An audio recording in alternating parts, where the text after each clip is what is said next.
All right, Jen, can you get the light? There we go. I think we should have some Italian like violin music.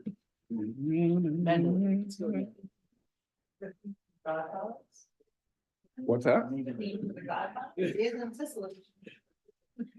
Not sure that's the tone. That's your budget, you can't refuse. You can't seem to get it out of there. Oh, you putting it in there. Oh, okay. For no reason. That became. When I first got the legislature, actually the Godfather had been out for a while, but everybody used to call me to the Godfather. And I'm like, awful, we can't refuse him. And one of the favorites was his wife being chosen. You know, when things start really happening bad, they go, this is the election choice. We make no apologies for it.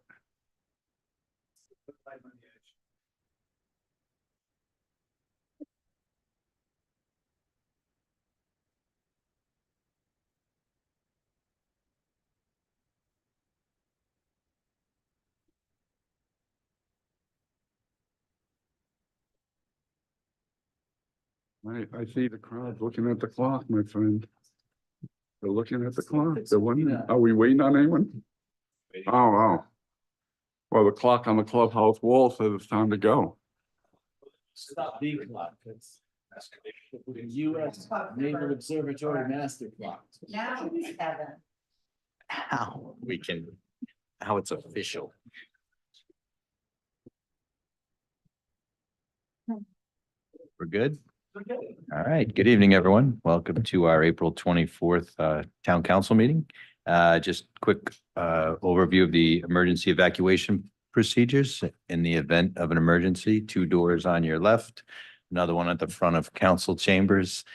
We would exit the building, cross Middle Road, and wait for further instruction at the school administration building.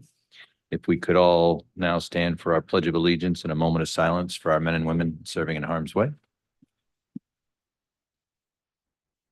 Pledge allegiance To the flag of the United States of America and to the republic for which it stands, one nation, under God, indivisible, with liberty and justice for all.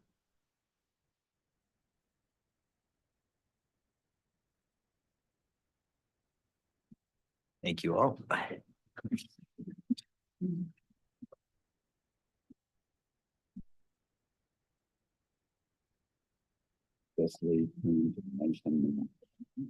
Okay, a little housekeeping. We are live streaming our meetings tonight. For those of you participating on Zoom, there's a hand icon to indicate you have a question. If you're calling in on the phone, *9 will indicate to the host you have a question. *6 will allow you to mute and unmute your phone. If you're participating remotely or in person, please state your name and address for the clerk. And we will begin with our roll call. Mr. Katzman, Here. Mr. Gleason, Here. Mr. Hamilton. Here. Mr. Levesque, Here. Mr. Aguirre. Here. Okay, tonight we are continuing with our budget presentation. So at this point, I will turn it over to Mr. Rayner. Mr. President, Town Council, ladies and gentlemen. Barbara, if you can bring up, I've got a few slides before we start with the rest of the expenditures. Great. You can make that full screen. Right, before we go into this one, can you verify that people at home can see that? Yes, they can. Okay. Yes. There was a question last night and I just wanted to go over that again because I think that some of the information was incorrect regarding what the impact would be of adding the school request of 58,000 to the budget would be with respect to the change in the levy and change in the tax. So obviously adding $58,000 to the budget is just adding $58,000 to the budget. So it would go from 74,346,959 to. Barbara, can you bring up that page? There's no page. It's, yeah. Okay. It's just, and the budget would go to 74,404,959. The change in the levy would go, up $59,563. So adding $58,000 to the budget would change the levy, would add $59,563 to the levy. And what that would do to the tax rate is it would raise the tax rate by 1.2 cents. So 58,000 equals 1.2 cents change to the tax rate. And I just want to make sure that was clear. I was asked to clarify that today. All right, with respect to this first slide, it was highlighted last night that it appears that the ARC payment obviously there's quite a jump from what the budgeted FY24 budgeted ARC or ADC, the actuarially determined contribution, or ARC, actuarially recommended contribution, both the same thing. Yeah, there you go. So to explain what the confusion is and how we've corrected this, if you go back to the FY22 budget, we were still with Seagull. Seagull was our actuarial firm. And when they published their GASB report, very clearly delineated in the report is highlighted on this chart here, there was a line that stated actuarially determined contribution for fiscal year 22. This report was issued to us in 2021. So in 2021, they do a report, they hand it to us, we use that report, and we plug that ADC or that ARC payment into the budget across the appropriate departments. If we go to the next slide, for the fiscal year 23 budget, we switched to GovInvest. In their GASB report, they changed the nomenclature a bit. So you see where the arrow is indicating, it's now labeled the actuarially determined contribution, or the ADC, for measurement year ending June 30th, 2022. So this is the report that was provided to us in 2022, and we used that, those numbers there across those departments. We plugged those numbers into the budget, and that's exactly in those two slides. That's exactly what was programmed into the budget. And this is for measurement year, obviously ending June 30th, 2022. And that report was dated December 2022. Okay. And that was for the FY 2023 budget. So if we can go to the next slide. So for the budget that we're in right now, fiscal year 24, we received the GovInvest report February of 2023. You'll notice that the ADC measurement year for ending for June 30th, 2022 is still there, still the same. That's what was programmed into the budget. At that time, in February 23, we're preparing the budget that we're in right now. We're a couple weeks away from handing it into you, the council.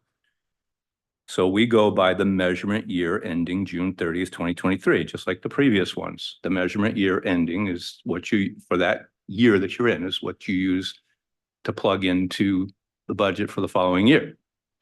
And you'll see that those numbers are exactly what we plugged into this fiscal year budget. Go to the next slide. We received the latest GASB report in October. In October of 2023, we received the actuarial report with revised numbers.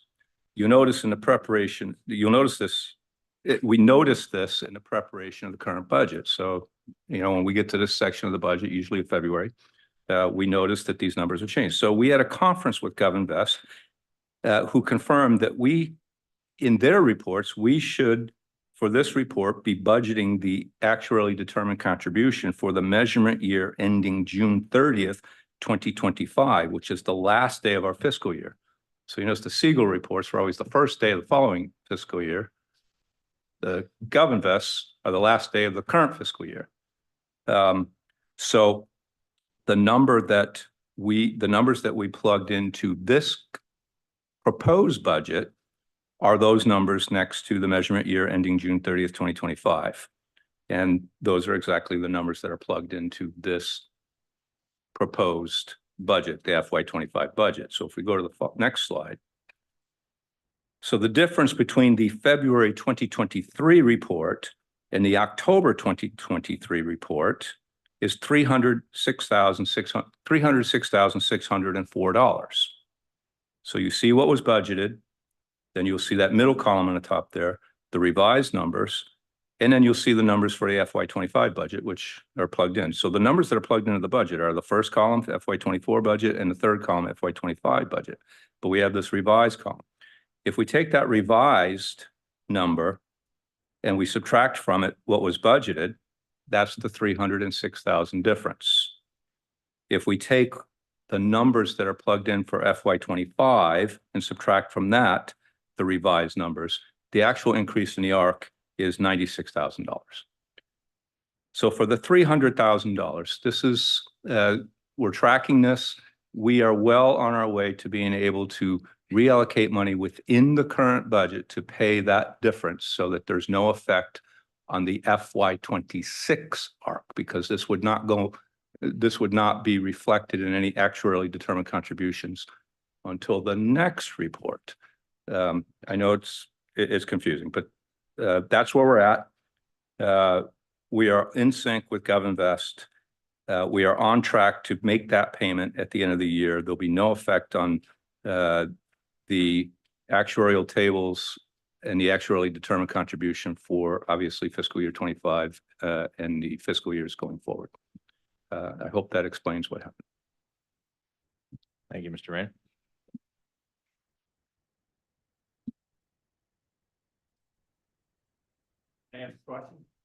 Can you ask a question? Okay, sure. Does this mean, Tom Grieve, 110 Third Drive, does this mean that right now we are underfunding the pension unless we make this additional $300,000 contribution? I'm not, no allegations of wrongdoing or anything like that. It's just. I don't know. We've talked to GovInvest. We have, because that ADC is programmed for the last day of the fiscal year, we actually have till the last day of the fiscal year to make that payment. All right. And we're going to do that. We're going to do that. Very good. Mr. President. Yep. Can I just make a quick observation?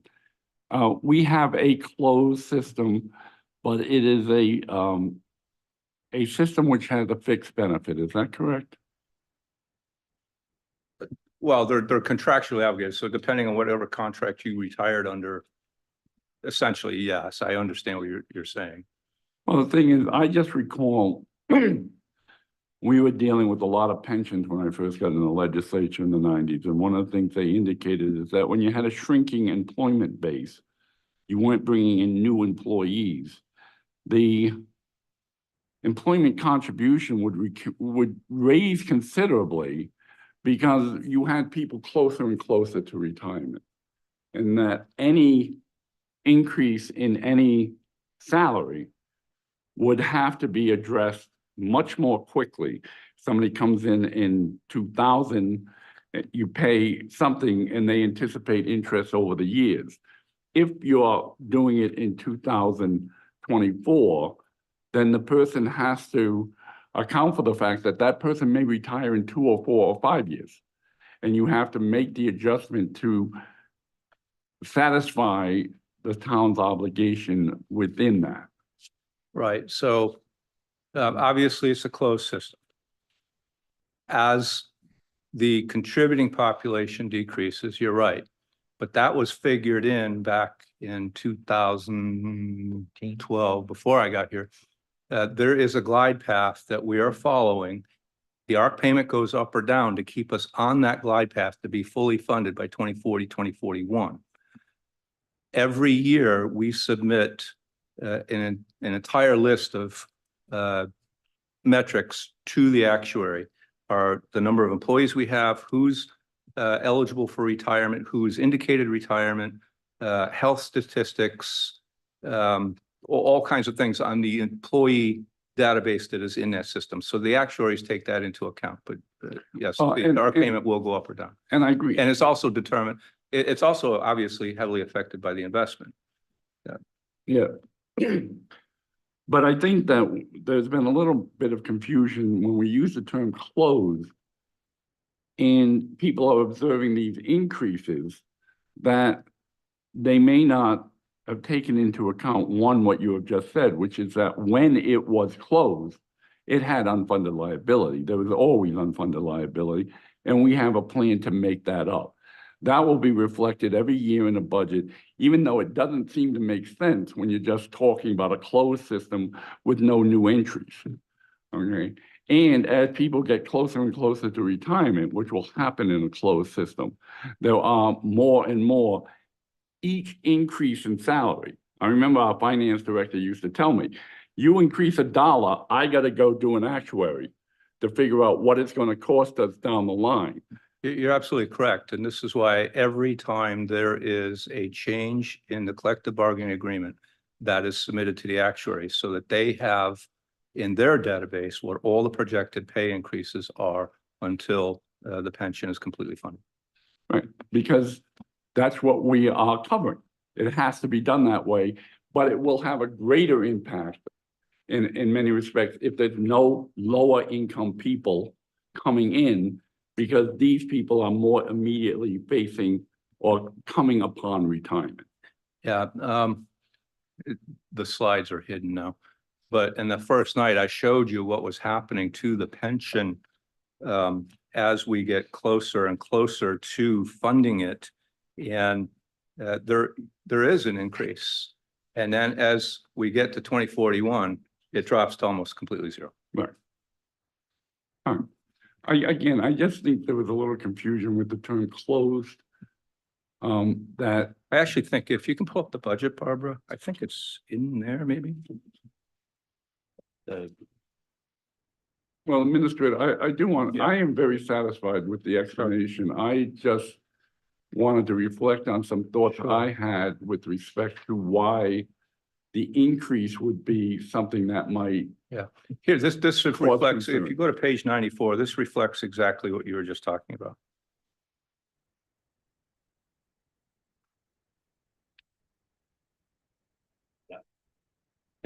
And the top graph there, you see the projected payroll. The projected payroll, that's the number of people that are paying into the system, is obviously decreasing all the way to the point where we have this pension fully funded. And then you'll see that the projected employer contributions obviously climbs until 2040, and in 2041, it drops down.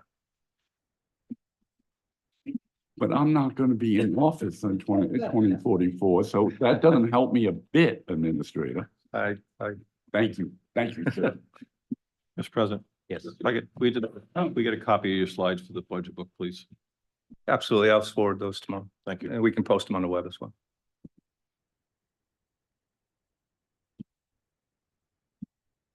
Okay, so I think last night we left off with legal.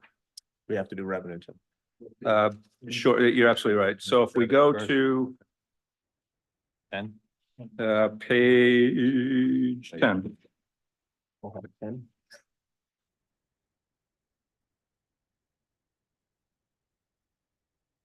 So page 10, at the bottom of the page, we've already discussed all the sources of revenue that add up to that bottom line total of $74,346,959 in projected revenue. So with that, we would ask that you provisionally approve revenues of $74,346,959. Second. All those in favor? Aye. Opposed? Motion passes 5-0. Okay. There you go. Okay, so now Go back to legal, I think is the next. I believe legal, page 37.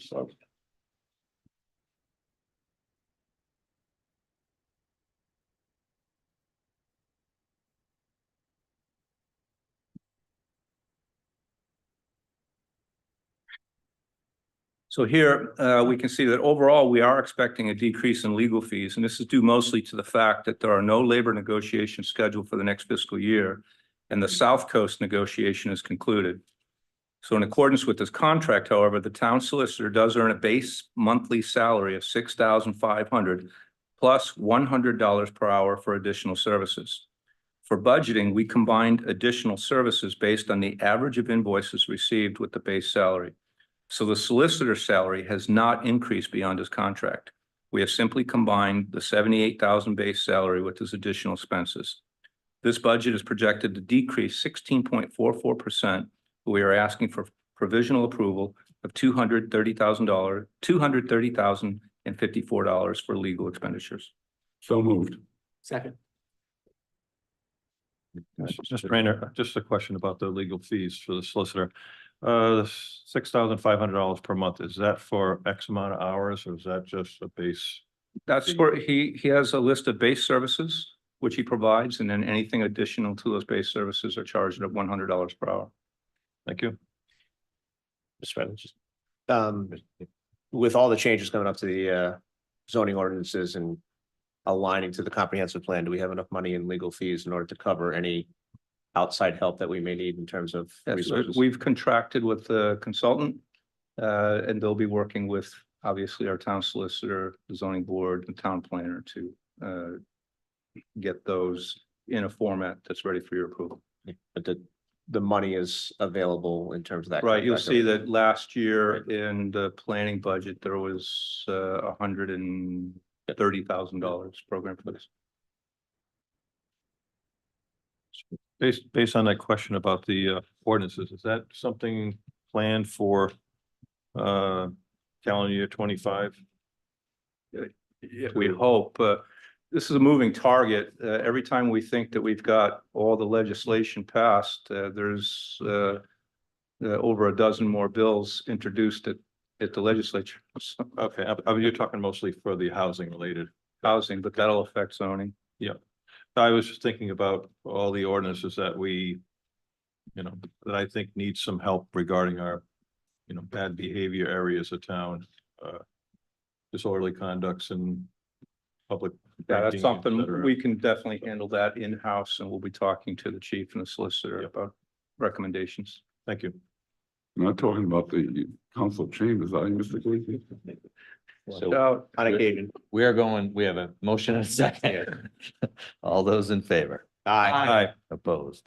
Motion passes 5-0. okay, so if we go to the next page, IT,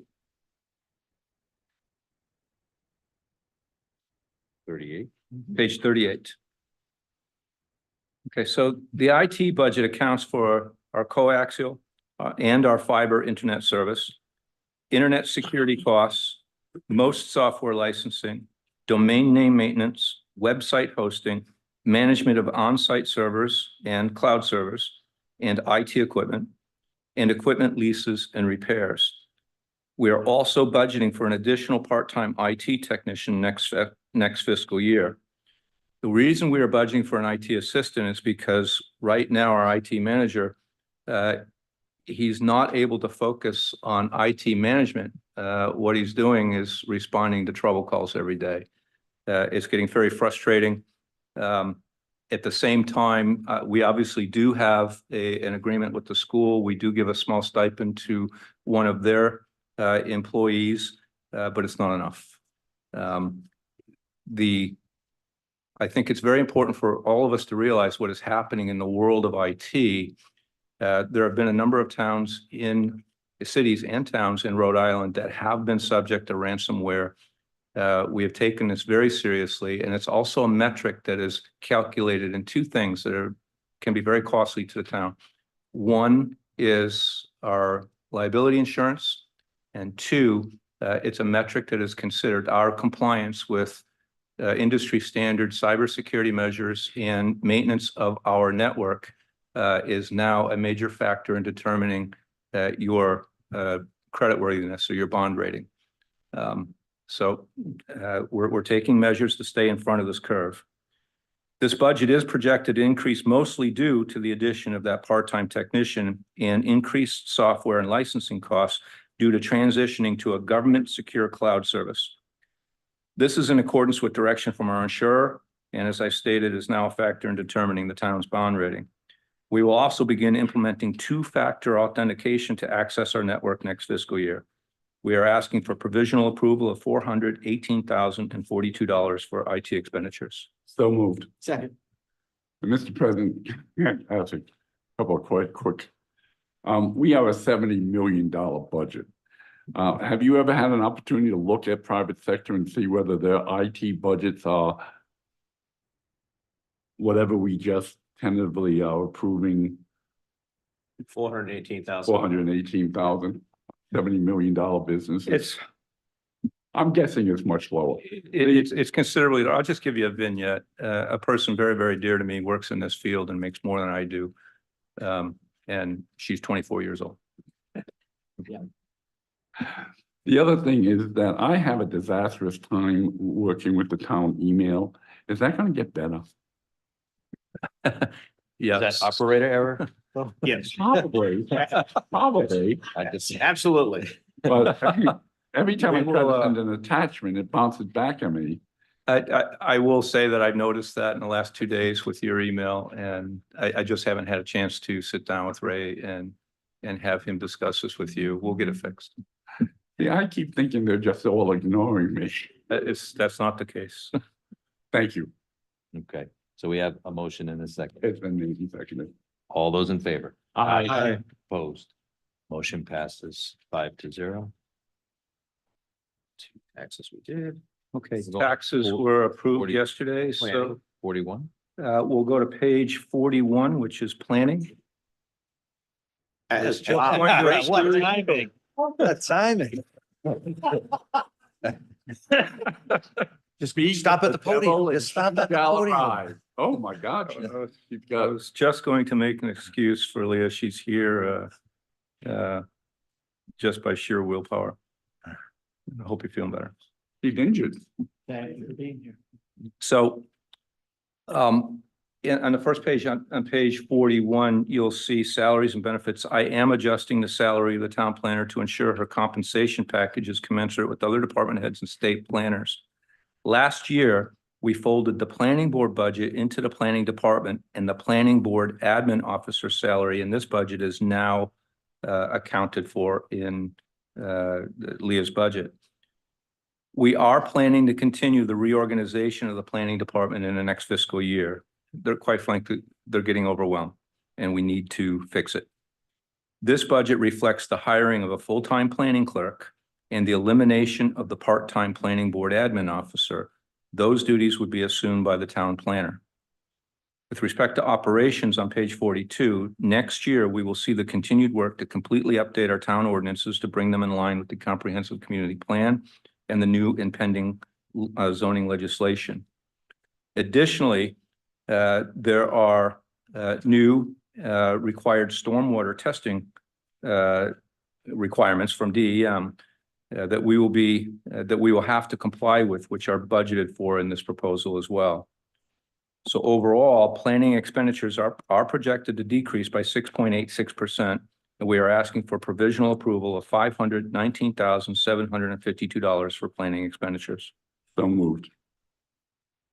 Second. And Mr. President, may I make one quick comment? The planning board, the history, there used to be people who had stepped on every square yard of this town. Harry Seveny, Joe Marshall. I can't think of the other people's name, but you'd walk in there, one of the Hathaways, you'd walk in there and say, you know, way over there, there's a pond. They go, no, it's over here, because they knew it all. And I guess I almost regret that some aspect of that may be being weaned out, but the administrative part of it really wasn't. Earl Johnson really didn't love that part of it. So that makes sense. And right now, I know the chair is a great contribution to the town, so. Mr. Gleason, do you have a comment? Thank you. Yes, my only comment I'd like to make is, it's disappointing, but I guess it's that time for the planning board clerk to go off into the sunset. I have a lot of respect for Mr. Lozinski, and he's probably the oldest person here at Town Hall, I would suspect, as an employee. He probably never missed a day of work the type of guy he is. And I only know him because he lives in my neighborhood and through my dealings looking for information. And I would just suggest that you keep him as long as possible to train your new clerk as to where everything is, because that planning board room is quite a piece of work. So just a You're being suggestion. kind. Also one of the And he reasons, seems to be one of the able to- reasons why we have to get things moving here, but absolutely, that is our plan. I've talked to the planning board chair. Obviously, I've been many meetings with Leah.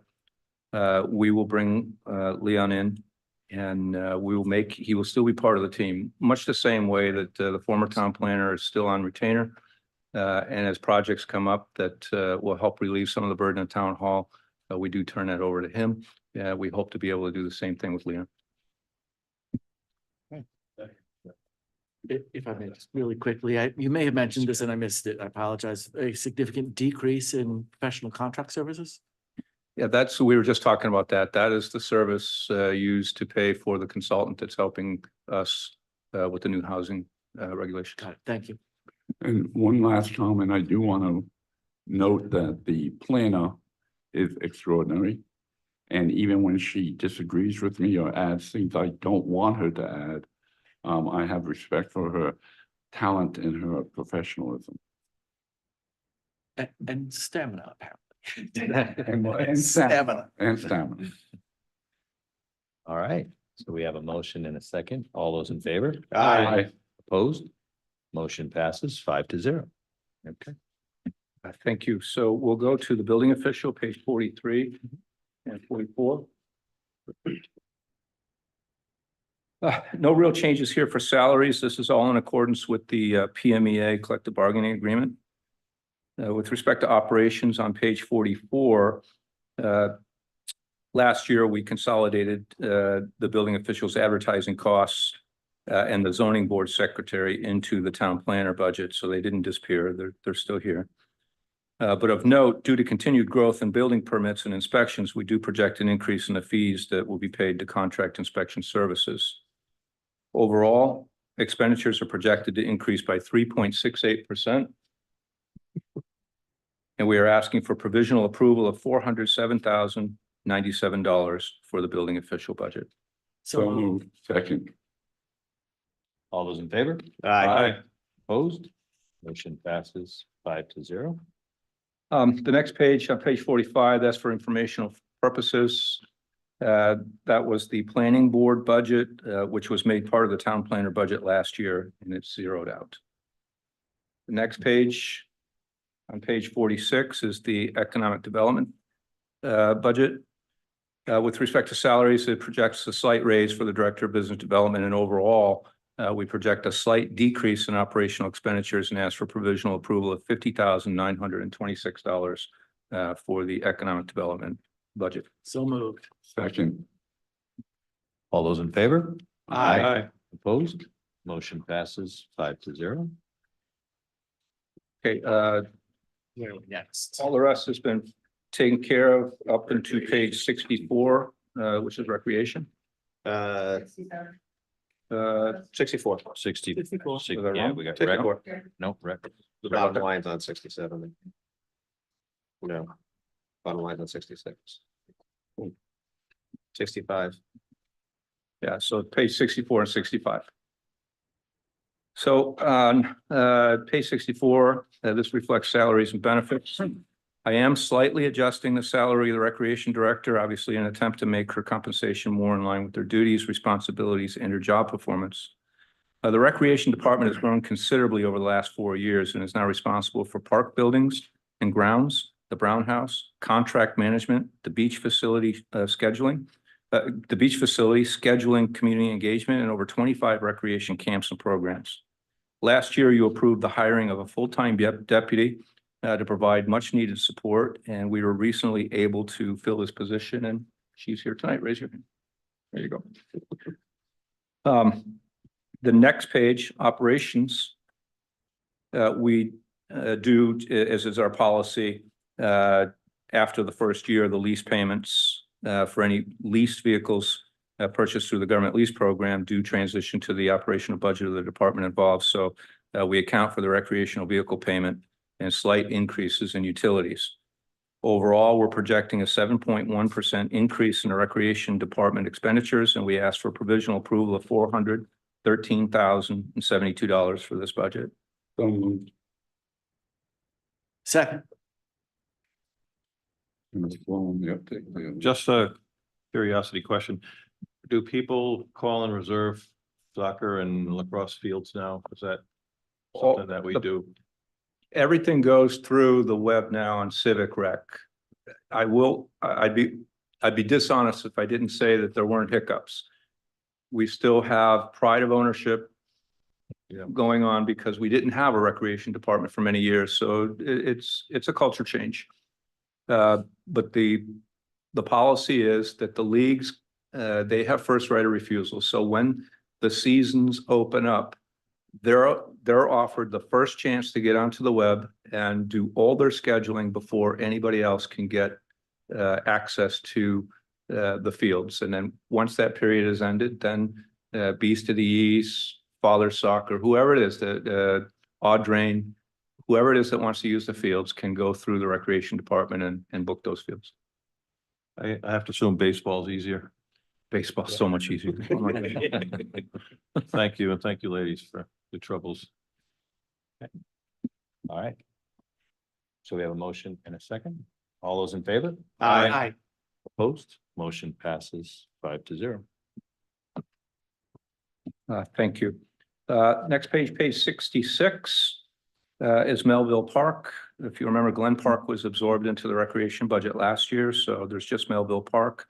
That committee has recommended a level funded budget and expenditures for algae treatment and trail maintenance.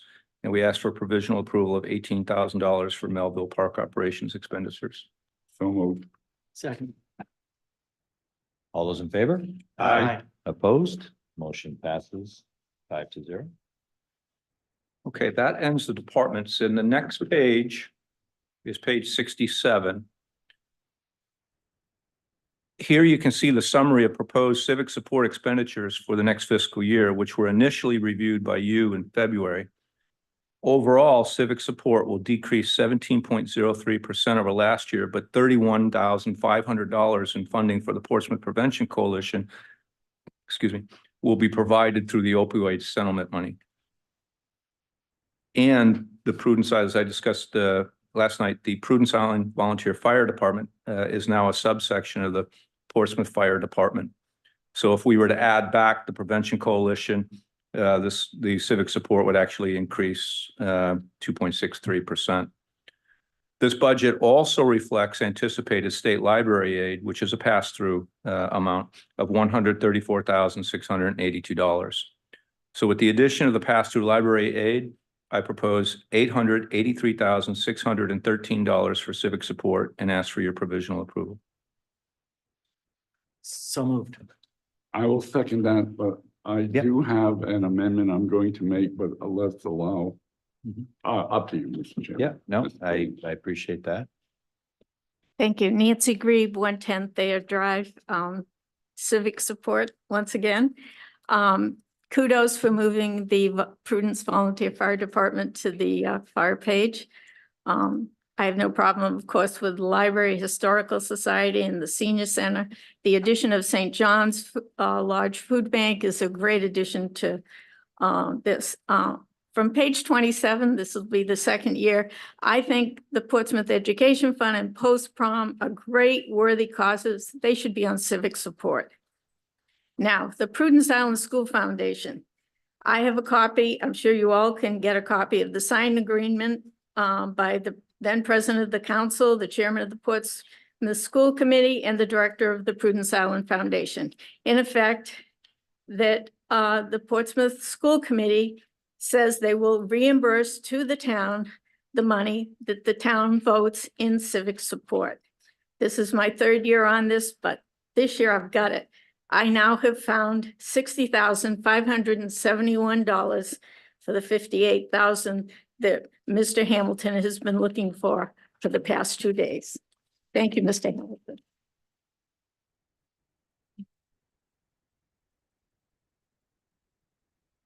There's another request. I wasn't looking for it. Yes, you were. You spent all last night looking for the money that the school department wanted. No, I had a place to find it, but I wasn't. Well, I found one that is legally obligated by the school committee to pay the town back. So they have the 58,000. Gotcha. Legal obligation doesn't mean they have it. Just ask Donald Trump. It's not.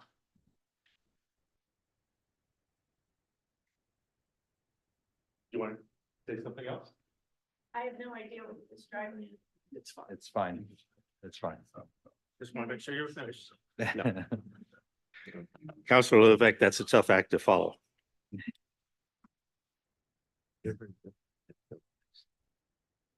Mr. President, councilors, I will be brief. Yes, Steve Johnson, 44 Wapping Road. Thank you. Mr. Johnson, you just pull the mic up a little bit. You're slightly taller than the screen. From the top, Steve Johnson, 44 Wapping Road, here representing the Aquidneck Island Planning Commission. As you know, I became chair just over a year ago of the Planning Commission, which is now an all-volunteer board. We have completed the last of our Island Waters projects, and we now have released the last of our paid staff, the program manager that completed that work for the 3 island communities. We have completed all of the reporting for that work with RIDEM, EPA, and all those others. And to my surprise, having to do all those things that paid staff would do as the only person available to do it, there's a lot of stuff that staff would normally do that continues to this day with the Department of Labor and others as they follow up with making sure that we have paid all our taxes and done all of our follow-up work with the state. And indeed, we have. That's one of the things that I committed to you when I came to this podium before, is that all of the financials, all of the reporting, all of the administrivia would be done well, and would be done professionally. I'd like to briefly remind you of the legal basis for the commission that we are entitled, that we are formed under Title 45, Chapter 22.1 as a joint municipal planning commission for the purpose of promoting health, safety, and general welfare. We are also incorporated further under this 501c3 provisions of the Internal Revenue Code. We serve as a forum for communication, coordination, consensus amongst Middletown, Newport, Portsmouth, and Naval Station Newport, providing the opportunity to resolve island-wide issues as an honest broker.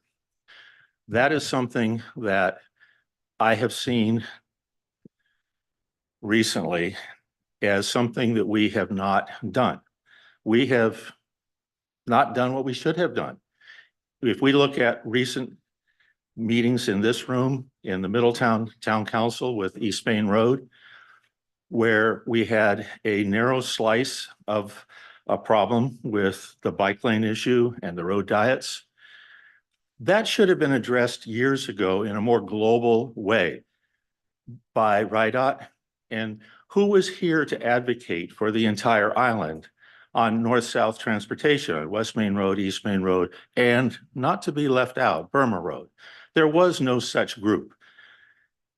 Logically, the Planning Commission should have been that body. It wasn't, but we are well positioned to be that honest broker in the future.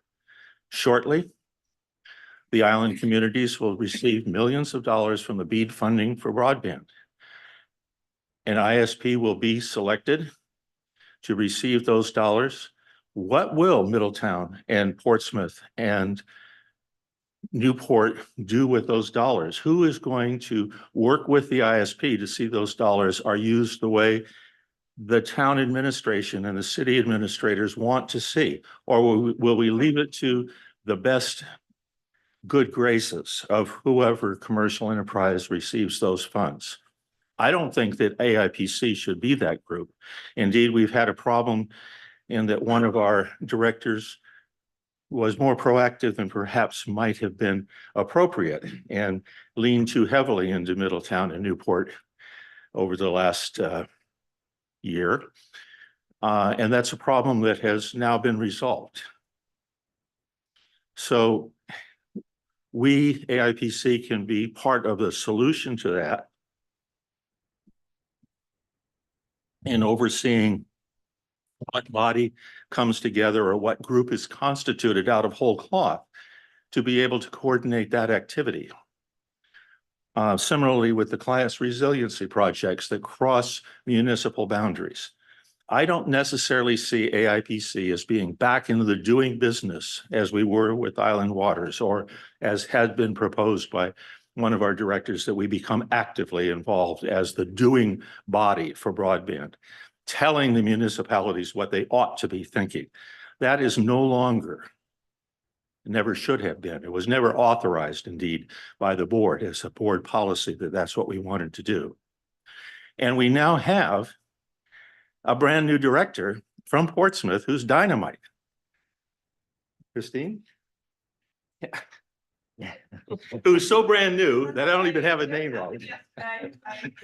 So Candice Medeiros, who you appointed Monday night, she is going to be able to help us with some of our digital stuff, with our website, and taking over from the outgoing director who was extremely strong in the digital area. We're not going to miss a beat. As a volunteer organization, we're going to be able to head into FY25 as strong as we were. Here's what I'm coming to say. We are recommended for 0 in the budget. I get that. I understand the reasons behind that. As you move from very dark pencil to your final budget, I realize that any change you make anywhere in the budget, but particularly in civic support, has to come from somewhere else.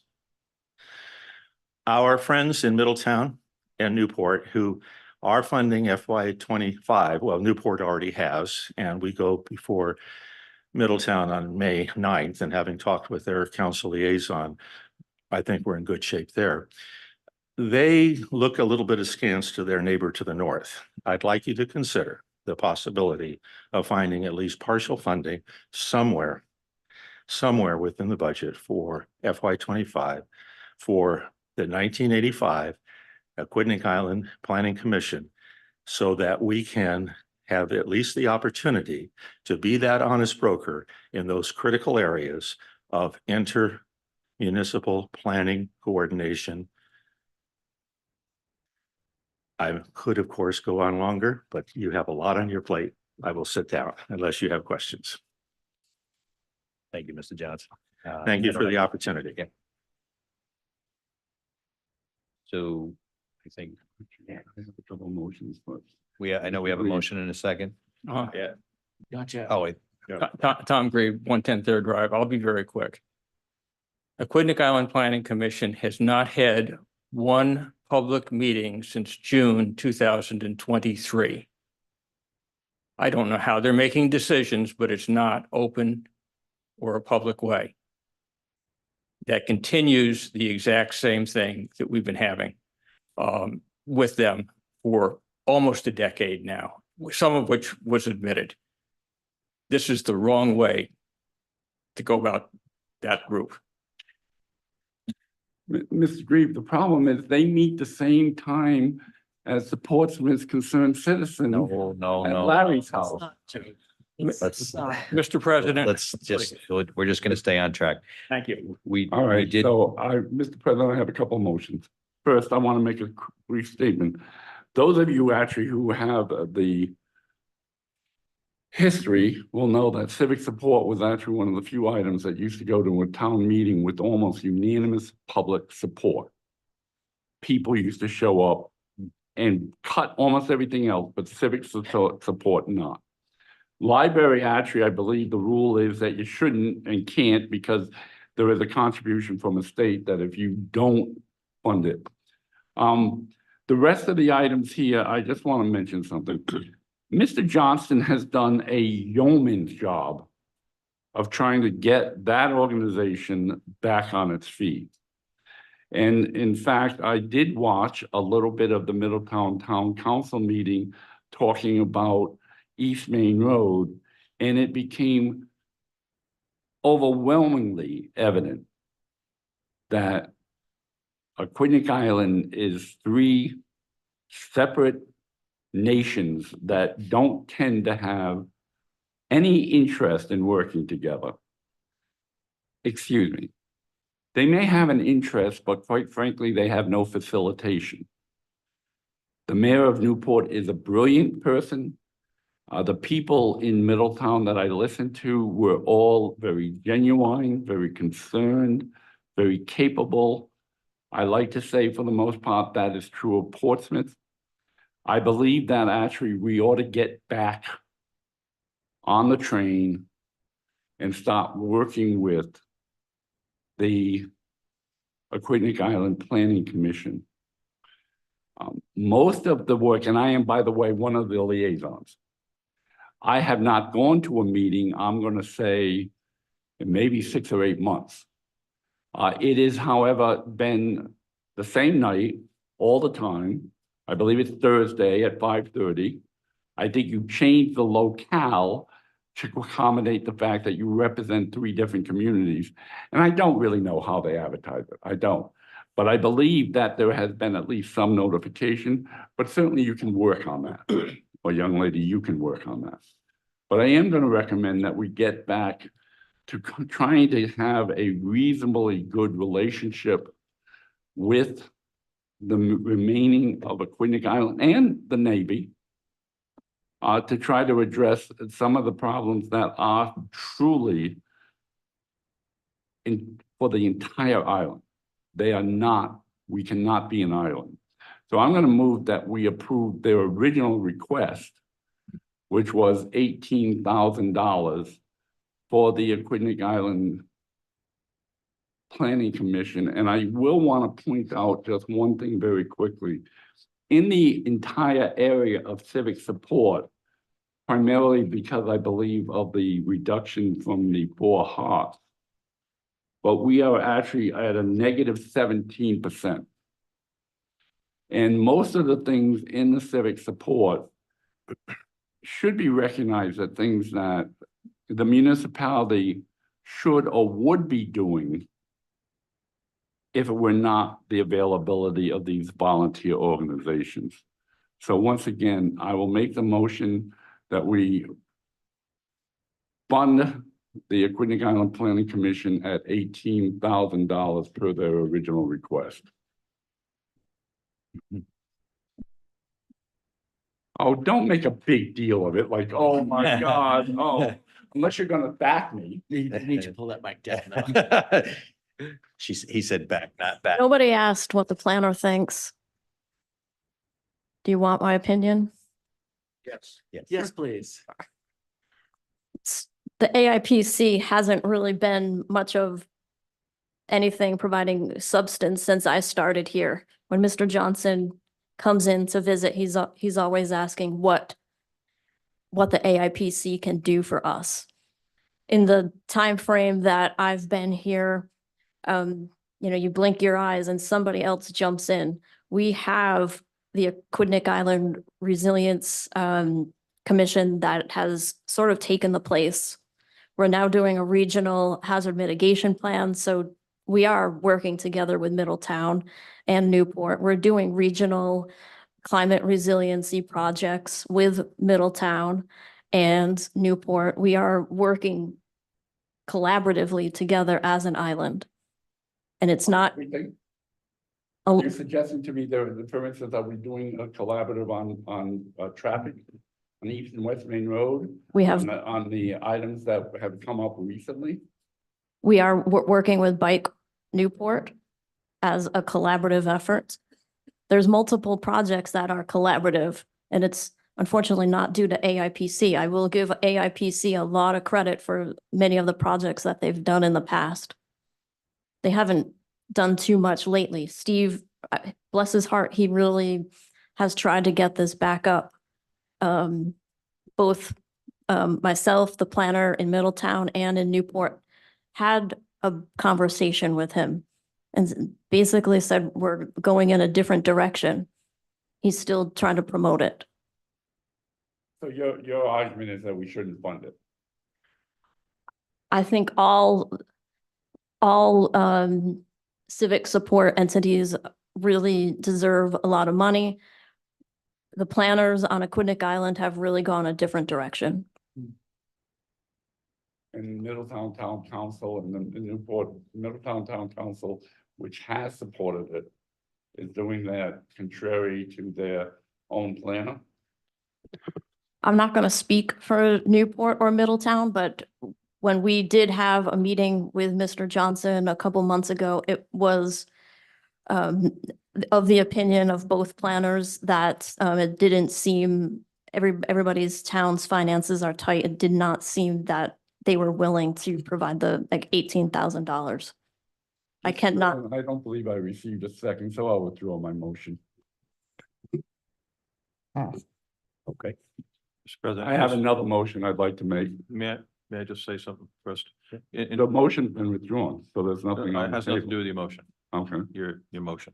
It's just to say that, Mr. Johnson did say there wasn't much done, bicycling wise, East Main Road, et cetera, but there are some reports that AIPC had produced in the past, Mhm. especially when Tina Dolan was running it. During that Uh, timeframe, that they have were been very positive. productive. Yeah, and so I just wanted to mention that there have been some positive things brought to us. 100% agree.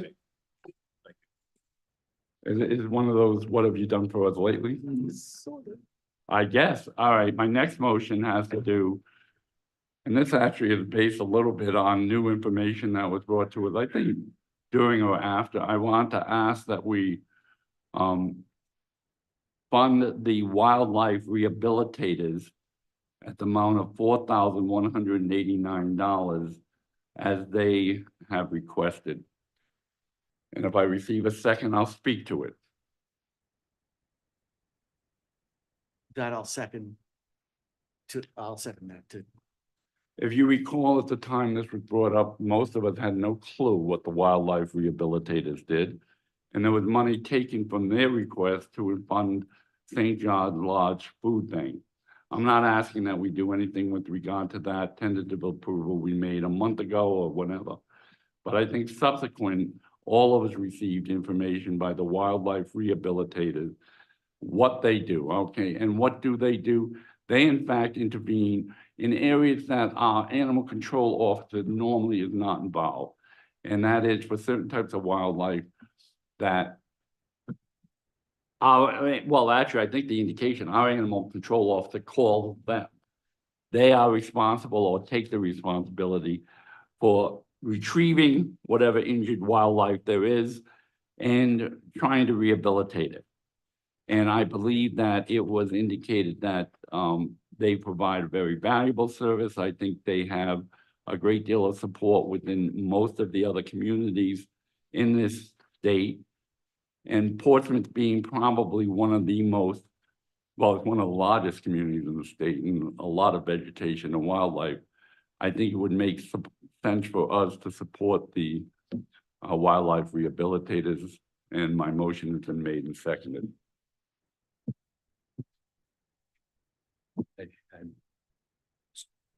By the way, just one other quick, getting back to what the administrator said at the outset, I'm gonna guess that if we do this, it would add that 4,000 and roughly the effect, because you have to go back to all of the exemptions, it would probably be maybe a total of $4,500, I'm guessing, that would actually be impacted. So it would be negligible in terms of the tax. Comment, sir? Thank you.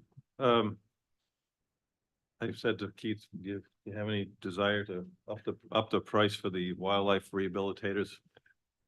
His opinion was different from mine, but I personally like having seen the bald eagle in my backyard and the amount of ospreys that we have, and And I said, you know, all it takes is two insulators on a pole and you got an osprey on the ground. And I don't know if they have people to resuscitate them and repair them and bring them back to life, but I share your concern, but my suggestion would be to just double the price to 2,000 when we have a full house and take it out of our pockets.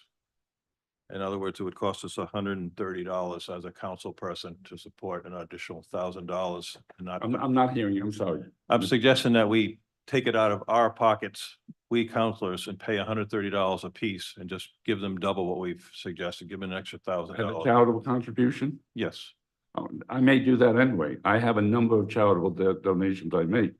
well, I'm But just saying we could increase their contribution if there were 7 of us that wanted to do so.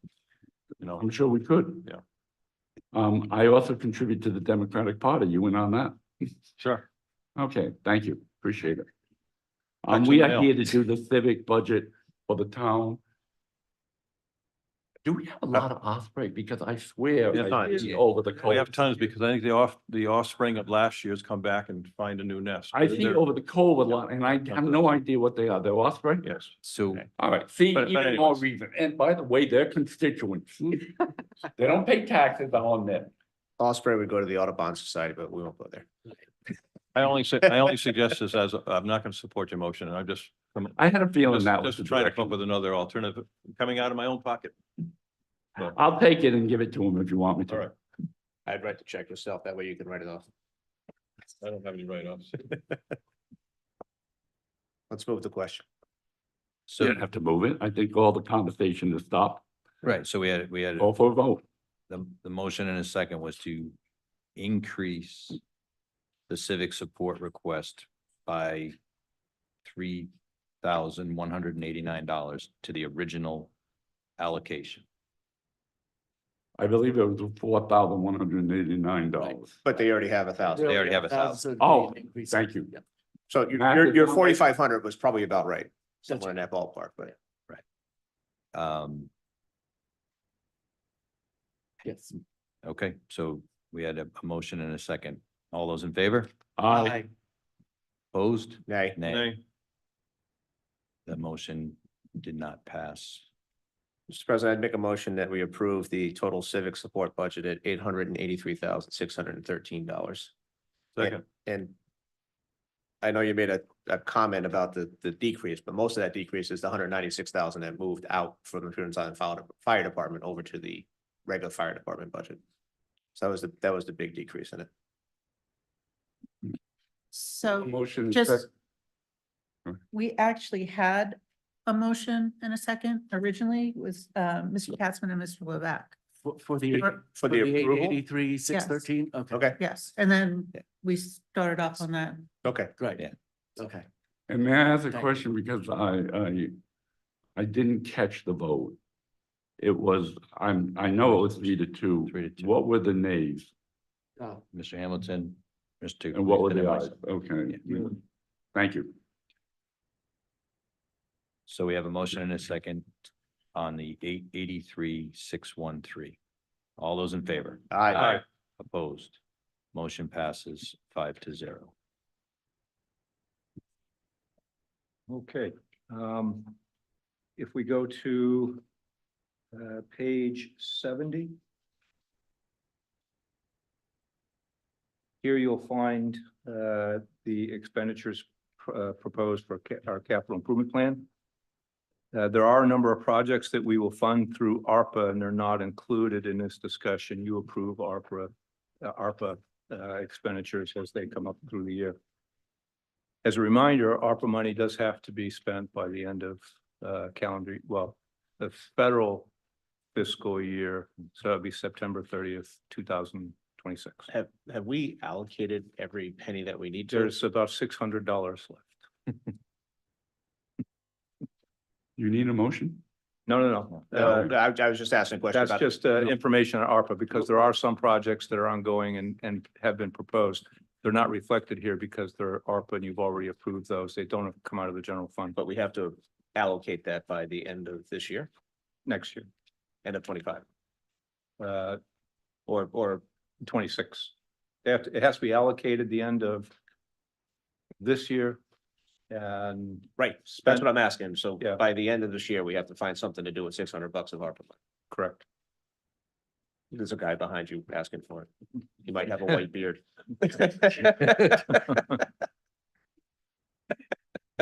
Okay, so getting to the capital improvement plan. What we plan to address this year, town hall refurbishment, furniture replacement, it's an ongoing project. We are looking to upgrade the network firewall and replace a server. With respect to DPW, we're looking to replace a 1-ton truck, a dump body, procure a replacement air compressor. Do another cupola at the Glen Stables. That would leave 2 to be completed. Glen Stable chimney repair, a completion of the Linden Lane stone wall repair program. This will be the last year and that project be complete, and replace the ballroom floor in the Glen Manor House. And fire, we're looking for really safety equipment, so cardiac monitor, a Lucas CPR device, extrication airbags, vehicle stabilization struts, some upgrades to the fire boat. For the Prudence Island Volunteer Fire Department, money to procure a used ambulance. For police, next page, funding of year 3 of 5 in the TASER certification program, procurement of a police interceptor, and in recreation, lights for some replacement lights at the ball fields at Car Point, and Glen Park playground structure. So we're asking town council provisional approval of $655,860 for fiscal year capital improvements. So moved. Second, and just a question and actually more of a point, we're obviously not going to do the Car Point lighting if we don't finally sign an agreement with Correct, the Navy. correct, but That we're being stonewalled on. it's, if this has been ongoing. If we don't get to that memorandum of understanding until after the budget's been passed, it'll be too late. So I'd rather get it in the budget. It's not like the money will go wasted. I mean, the reality is, I talked to the president of the council today. We have over $4 million in deferred capital requests and requirements. We're doing everything we can to get in front of this bow wave. And that's just on the town side. Well, We're not talking school the buildings. school is relatively funded. Mr. Rayner, just a quick question. On the Prudence Island, replacement ambulance. Is that, could we consider the public safety capital fund to fund any of that? I know it's, I mean, it's kind of, This is, they're their own entity. What they're coming up with the money to fund any difference, but the money that we would program to purchase the used ambulance, one of the real possibilities is they would purchase one of our ambulances and then that money would go into the capital fund. So it's a wash, but it's an elegant way of not going outside to buy a new ambulance. It would refurbish an ambulance that we're going to replace. This is one of the possibilities. I don't know if this will come to fruition, but we programmed $40,000 for this. I believe that's what it is, 40,000. Yes.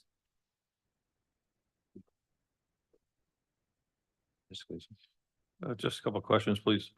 The Glen Park playground structure, is that replacement or is that new? That's new. We do, the summer camp program is going gangbusters. And it's just, this is where they do most of the activities unless it's on a rainy day. This, obviously the public could be able to use it too, but it'd be a great addition for the summer camp program. Great.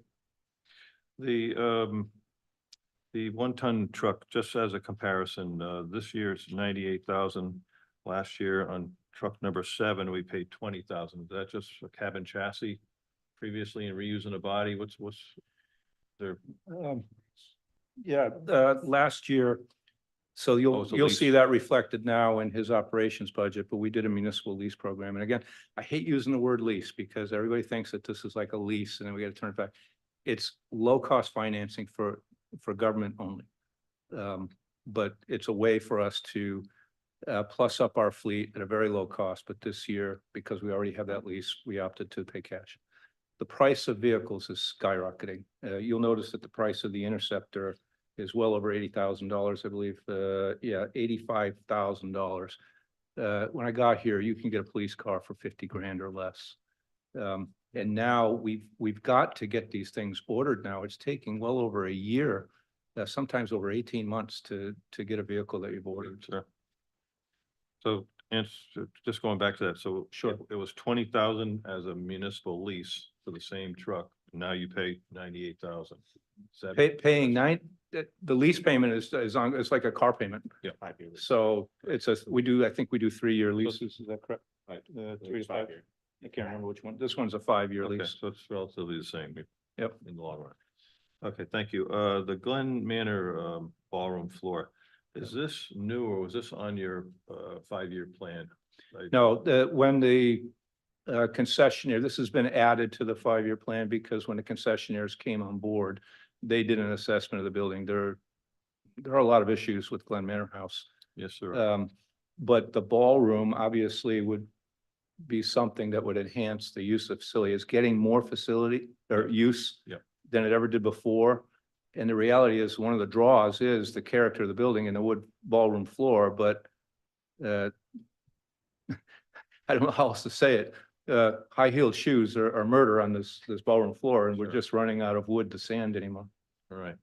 So historically, are we going back with a parquet floor? Yeah, That's we're similar going to in what's with the there? exact same design that's there now. Glad to hear that, because I figure that's the original floor, and that's why I raised that. Yeah, so this question. year we'll be able to do the ballroom floor. Again, other than being brand new, you won't notice a difference. And we'll also be replacing the doors. And again, those will be the same style doors, same look, just brand new. And we're getting a grant for that. Sure. And some of this money will be coming out of their pocket as well? I mean, is there? Well, money in it's addition- kind of a wash. They put $30,000 in. Yeah. Okay. All right, thank you. Yep. Just a note, I hate ballroom dancing not in high heels. I just think it doesn't make any sense whatsoever. Good to know. I felt I had to say it. Visions I don't need. So we have a motion and a second. We do. All those in favor? Aye. Aye. Opposed? Motion passes 5-0. Okay, thank you. I can't unsee that. Now if we can move to enterprise funds. Debt service. We'll come back to debt service if Okay. that's okay. We'll do page 83.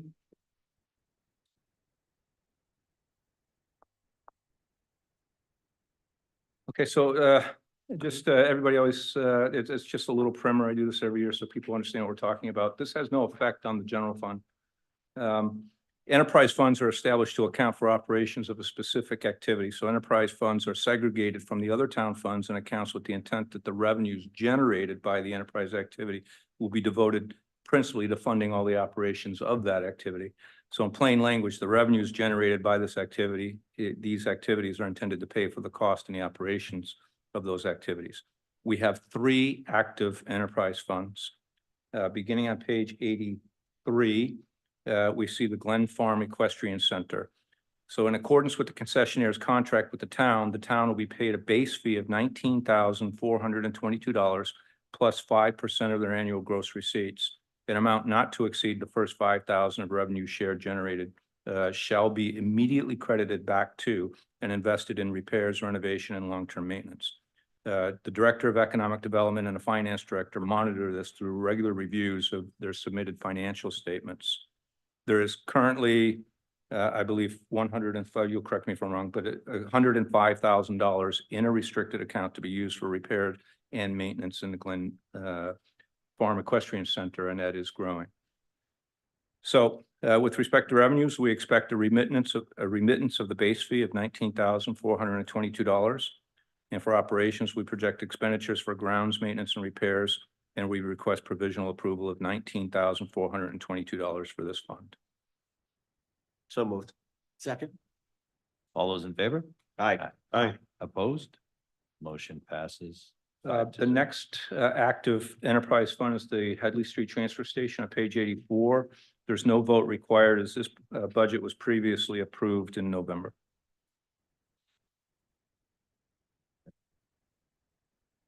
On page 85, that's just for information purposes. This is the Glen Manor House. That is no longer an enterprise fund. It's a concessionaire's contract. And as I said, it's just there for information purposes. Same thing on page 86 at the top, you'll see the septic loan program. This was the Portsmouth Septic Loan Program. That has been closed, but obviously there's still activity because of the loans that were generated through that fund, but it is a closed fund. Just below that is our third enterprise fund. That is the Arthur Daniel Howell House.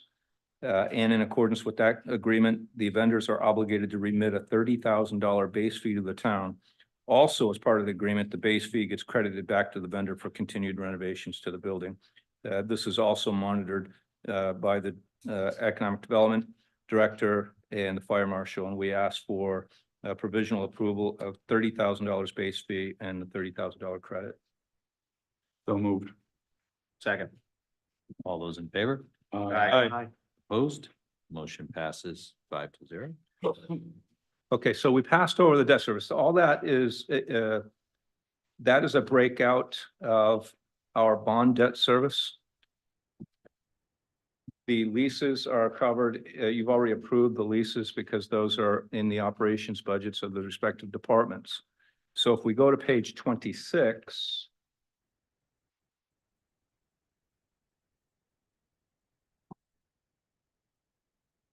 Just about a third of the way down the page on the expenditure summary, you can see the total scheduled debt service payments for school and town bonds. This is obviously broken out on pages 70 through 76, and the full debt report can be found on the Finance Department webpage. So we're asking for provisional approval of $5,000 for a bond admin fee, $1,119,239 for a school bond debt service.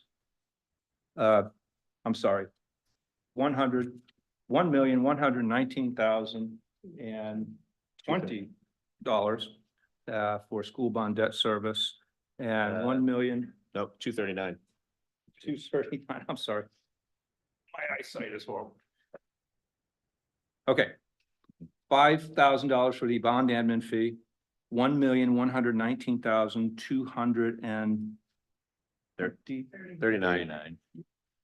Yeah, these were both off by $10, so the numbers I'm giving you are correct. There's each one was off by 10. One was over 10, one was under 10. Okay, so for the bond debt for the school, that is $1,119,229. Twice the 39. And for the bond debt for the town, that's $1,356,080. So the bottom line stays. So the bottom line stays the same. They're just reversed. They're both off by 10. Motion to approve debt service in the amount of $2,480,309. Second. Unfortunately, no matter what, the banks expect to get paid. Yes. We have a motion and a second. All those in favor? Aye. Opposed? Motion passes 5-0. Okay, so also on this page, page 26, halfway down, you'll see the section labeled Other.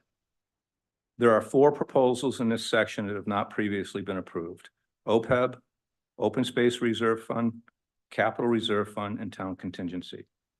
Okay, this OPEB is just money that we plus up the OPEB fund, and at some point, once we pay off the 1213 warrant, perhaps there's a way that we could use money to plus up both our pension investment and our OPEB. But in the meantime, this is what we do to put extra money into the investment. So we're asking you to provisionally approve $10,000 in additional payments to the OPEB account, $10,000 to be added to the Open Space Reserve Fund, $40,000 to be added to the Capital Reserve Fund, and $15,000 to be added to the Town Contingency account. So moved. Second. Okay. All those in favor? Opposed? Motion passes 5-0. Okay, so if we go to the bottom of the page, at this point, you've provisionally approved $74,346,959 in expenditures, which is equal to the sum of provisionally approved revenues. Mr. President, this concludes the provisional budget approval process for fiscal year 25. We have to make a final provisional vote You'll do that on the 13th, on the 13th?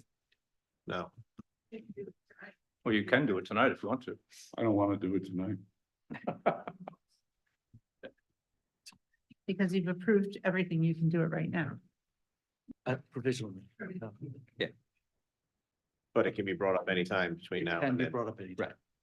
So I would make a motion that we provisionally approve the overall expenditures in town budget at $74,346,959. Second. Okay. And that's just the sum of everything. That's the expenditures that But match there were no that matches changes. There were Does no that- revenues. If I may ask, does that reflect everything that we have provisionally approved? Yeah. Correct. Yeah. Moment, and we're just re-provisionally approving it? Yeah, that's been the process that you followed for a number of years. So now this- We didn't make any changes to any of the Oh, items, understood. Yeah. so.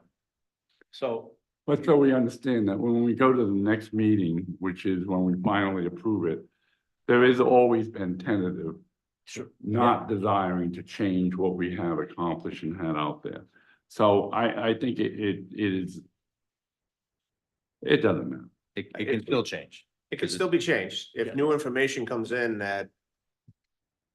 No, it doesn't need new information. It might need new council members. Well, there's Whatever you want to do. there's a number of opportunities here. You Yeah. obviously have tonight, and then you'll have May 13th.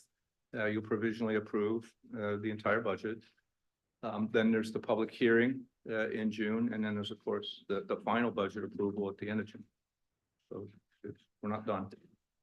Things at rest tend to stay at rest. Things in motion tend to stay in motion.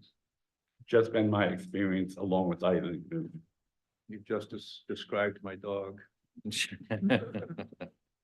Okay, so we do have a motion and a second to provisionally approve at $74,346,959. All those in favor? Aye. Opposed? No. Motion passes 4-1. Mr. President, just a question. I know we've just passed these contingency funds here and the other. Yeah. The funds that we approved for this year, which are higher, 50,000 versus 10,000 for OPEB, 12,500 versus 10 for open space, 75,000 versus 40 for the capital, and 25 versus 15. Thank you for the lesser numbers. The question is, if we don't use this money, does it typically just roll into the general fund, or do we have No. any kind of discrepancy? Those with it? go into, there's line items in the special funds accounts, and those go into a restricted account. And that's where they sit. If they don't get used, they just sit there and roll over to the next year, much like the snowplow. Doesn't get used, it gets rolled over. Contingency. Very good, thank you. Yeah, open goes into. Going to the Bahamas? No, I don't have to do that. I was thinking the civic support one. Motion to adjourn. Actually, if I'd just like to make one comment, if I may, it's really brief. It's that close. I know. By the way, second to adjournment. I just want to point out, the council sits for a few hours for 4 nights, 3, to go over the budget. But for it to come before the council, months of work went into it by all department heads, staff, and I know, because I've spoken to heard from Mr. Rayner, serious discussions about needs, what the town wants, what the town needs, and how to balance that by presenting a fiscally responsible budget. And I just didn't want the evening to pass without it being said, to acknowledge all the work that went into this by all the town staff that put it together. And of course, I want to add my 2 cents. Yes, I appreciate the work, but this council should remember that we are the policy-making board for this town. We are the ones that are asked by our constituents to take care. The administrator has a real understanding of this town and appreciation for this town. So does the staff. But we are the ones that are charged by the town to make the policy decisions for the town, and we should keep that in mind. Thank you. Thank you, Mr. Levesque. So we did have a motion and a second to adjourn. And all those in favor? Aye. Opposed? And again, thank you, No meeting Mr. Rand. tomorrow night? Thank you to all the staff. No meeting tomorrow. Yeah, and there's no meeting tomorrow night. Yeah, no meeting tomorrow.